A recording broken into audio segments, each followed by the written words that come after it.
In Ode to Psyche, in 6 Odes of John Keats, the speaker addresses the ode to the goddess Psyche.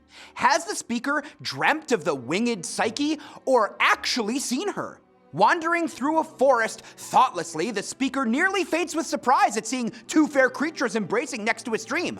One, the winged boy, as the god Eros. But is the other Psyche? He recalls that Psyche was the latest born and loveliest vision of all the gods and goddesses on Mount Olympus, and laments that she has no temple devoted to her. The speaker declares he will build a temple to her within his mind, where no one else can access it, surrounded by dark clustered trees, streams, and stars without a name, with an open window to let warm love in. The Romantic poets sought creative inspiration in their imagination, and Keats fully embraces that source in this ode. Soon lost in a sensual daydream of the goddess, the speaker envisions the private protected temple he will build to Psyche, creating a deeply reverential tone. Keats also alludes to the speaker himself taking on the love-struck character of Eros. Thus, the ode is about both how the god of love becomes enraptured by Psyche and how the speaker falls in love with the goddess.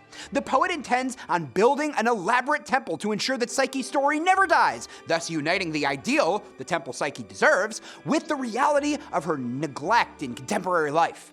This reference recalls Keats's poem Ode, Bards of Passion and Mirth, in which he muses on how poets and storytellers are essential to keeping stories alive.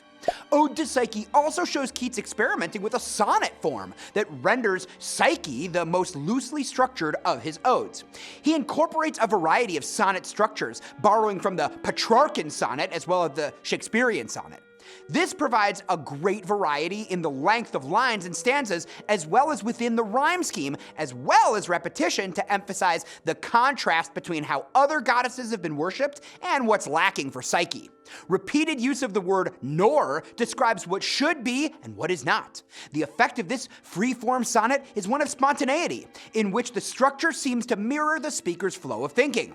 The verse varies from an address to a goddess to a recollection, and then a daydream of the future.